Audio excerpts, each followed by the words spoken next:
Bonjour à vous. Voilà, nous sommes au deuxième jour de ce confinement. J'espère que vous avez déjà passé une bonne première journée où le Père Romain nous disait de revenir sur l'essentiel, de revenir sur ce qui fait le cœur de notre vie. Alors peut-être que vous vous êtes aperçu avec cette première journée que à la fois il y avait quelque chose peut-être d'assez heureux à pouvoir se retrouver un peu au calme à la maison, et cependant qu'on n'est tellement pas habitué à se retrouver dans ce genre de situation que facilement on peut finir par soit par tourner en rond, soit par partir dans plein d'activités différentes, soit par avoir l'impression de tourner soi-même dans un bocal, ou alors d'avoir ses enfants qui tournent dans un bocal, et finalement la situation n'est peut-être pas si facile que ça à vivre. Alors aujourd'hui, je voudrais vous proposer de reprendre un passage de l'évangile qui nous est proposé. C'est dans l'évangile de saint Matthieu au chapitre 5. Ne pensez pas que je sois venu abolir la loi ou les prophètes. Je ne suis pas venu abolir, mais accomplir. Alors bien évidemment, derrière cela, Jésus insiste sur le fait que tout ce qui l'a précédé n'est pas caduc.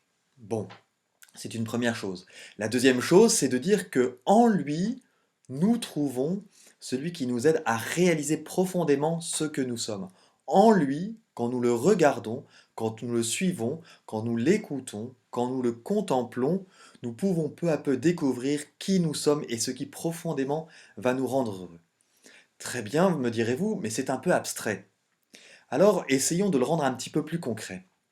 Et notamment par rapport au fait que nous sommes dans le carême, que nous sommes quand même en marche vers Pâques, même si nous ne savons pas très bien comment nous allons le vivre. Mais rappelez-vous que au carême, nous avions dit dès le départ, au mercredi des cendres, que nous cherchions à voir quelle conversion Dieu voulait que nous vivions et à faire des efforts qui nous aident à vivre cette conversion. Alors, peut-être que pour revenir là-dessus de manière plus précise, Jésus qui accomplit la loi, Jésus qui nous révèle profondément qui nous sommes, peut nous aider aujourd'hui à organiser un peu notre journée.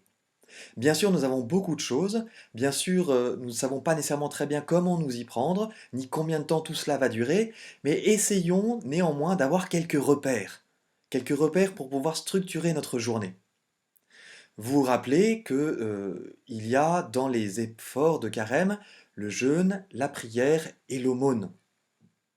Alors comment ces trois réalités-là, je les vis dans ma journée? Comment je peux mettre de la prière pour me rappeler, pour me remettre devant le Seigneur à différents moments de la journée?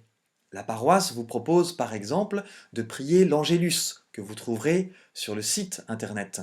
L'Angélus que vous pouvez prier le matin, le midi et le soir, comme une manière de rythmer la journée.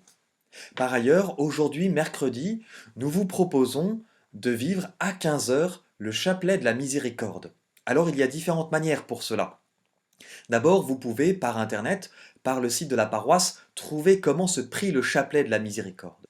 De manière particulière, nous vous proposerons par la page Facebook de la paroisse de pouvoir nous y associer dans une vidéo en live pour que nous puissions nous sentir ensemble à prier. Et vous pouvez d'ores et déjà mettre des intentions de prière sur cette page Facebook.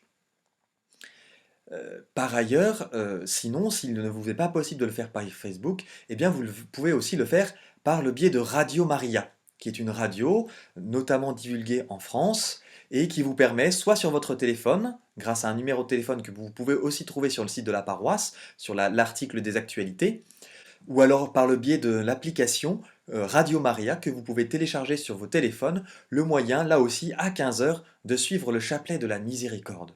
De telle sorte que le fait de revenir à Jésus par des brefs moments de prière puisse nous aider à reposer tranquillement devant lui notre journée, à reposer tranquillement devant lui toutes nos activités, peut-être les tensions aussi qui commencent un peu et déjà même à s'accumuler dans la famille, dans nos relations, pour que le Seigneur vienne apaiser tout cela et nous aide à vivre ces moments.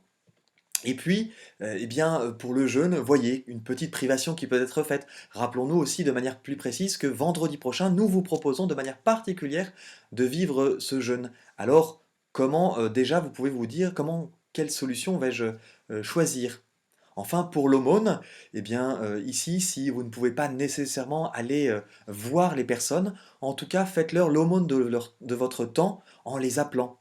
Faites l'aumône de votre temps en prenant du soin pour ceux avec qui vous vivez chez vous, dans votre appartement, dans votre maison, que ce soit avec vos enfants, avec vos parents. Prenez du temps pour les autres, donnez-le pour les autres. Ayez de la joie à vous donner, tout en ayant ces moments où vous vous reprenez un petit peu dans le calme auprès du Seigneur. Voilà, je vous souhaite une bonne journée et puis à bientôt, à 15 heures peut-être, avec le Jésus de la miséricorde. À bientôt et Dieu vous bénisse.